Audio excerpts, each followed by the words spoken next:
Voilà, fin de ce journal avec trois messieurs. Vous avez devant vous, mesdames et messieurs, le groupe Genesis. Alors, Tony Banks, qui est au clavier, Mike Rutherford, qui est à la guitare, et puis bien sûr, vous avez tous reconnu Phil Collins, puisque c'est le plus connu. Messieurs, première question, je vais peut-être m'adresser à Mike. Comment est-ce que vous vous êtes retrouvés après 4 ans, et comment est-ce que vous travaillez ensemble, puisque ça fait 4 ans que vous n'avez pas signé ensemble? C'est très facile en fin de compte. La dernière fois que nous avons travaillé, c'était en 1987. Et nous avions l'intention de faire un album à peu près à cette époque, avec évidemment tout le travail en solo que nous faisons chacun de notre côté. Évidemment, le temps s'allonge entre deux albums, et pour nous, c'était simplement une occasion habituelle de se retrouver très facile. Alors, il y a Phil Collins qui a un petit problème d'oreillette, on va essayer de lui arranger ça.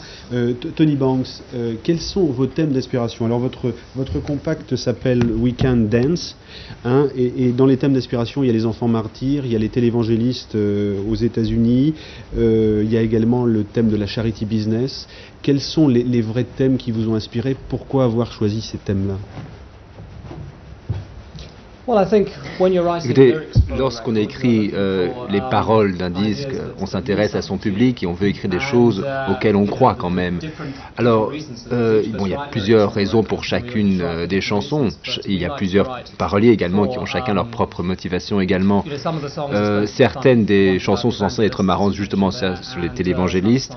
Il y a une autre chanson sur la publicité pour les blue jeans. Bon, là également, on rigole un petit peu. Puis il y a des chansons un peu plus sérieuses quand même, justement sur les enfants martyrs. Alors, en fait, c'est simplement, on écrit ce que notre humeur nous dicte. Alors, Phil Collins, une question. Ces 4 dernières années, vous avez beaucoup travaillé seul. Ça vous fait rire? Je déteste ces trucs. Vous détestez le... Je comprends. Moi aussi. Voilà. Bonjour la France. Alors, pendant 4 ans, vous avez travaillé seul. Vous êtes devenu la coqueluche presque des mères de famille. Alors, entre le rock et Phil Collins tout seul, il y a quand même une sacrée différence. Comment est-ce que vous gérez ça?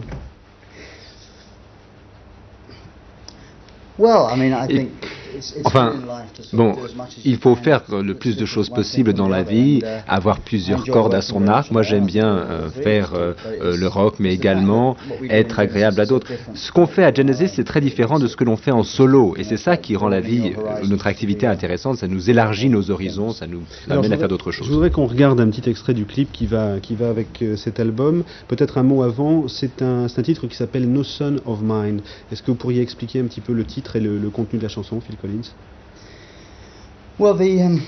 Les paroles de la chanson concernent un adolescent qui quitte la famille parce que son père s'entend mal avec lui. Enfin, on ne sait pas trop exactement ce qui se passe. On ne sait pas si c'est lui qui se fait frapper par son père ou si c'est sa mère qui est malmenée par le mari. Toujours est-il qu'il quitte la maison parce qu'il ne supporte plus la tension et il revient. Il revient en espérant que son père aura changé, mais son père n'a pas changé. Alors on regarde un extrait tout de suite de No Son of Mine. Comment est-ce que vous avez travaillé, Mike? Allez, mettez ce bazar qui déplaît horriblement à Phil. Alors, comment est-ce que vous avez travaillé sur cet album? Ça vous a pris combien de temps? Comment est-ce que vous vous êtes retrouvés? C'était simple? Alors nous avons commencé l'album au mois de mars et ça nous a pris environ jusqu'au mois de septembre. On a passé environ 2 mois à écrire l'album. Au départ, on n'a aucune idée, on démarre à zéro pour ainsi dire, et puis peu à peu ça se construit. Là, il y a un nouveau producteur, évidemment ça nous amène à notre son. Ça nous a pris 5 mois en tout à peu près. Alors maintenant, messieurs, vous êtes très très connus mondialement. J'aimerais vous poser une question sur Yves Montand. Qu'est-ce que ça symbolise pour vous, Montand? Qui veut répondre? Vous trois. Yves Montand. What do you think about his death? Well, Phil, you're our film boss, resident film actor, Phil Collins.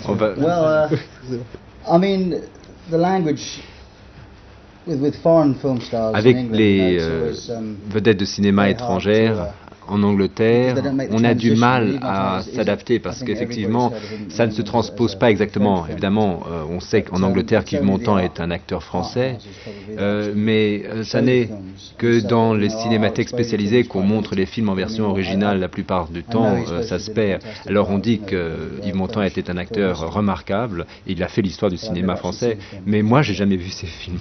On essaiera de vous les montrer. Une dernière question, quand est-ce qu'on vous voit en France en concert? When will you be in France for a concert? Sorry.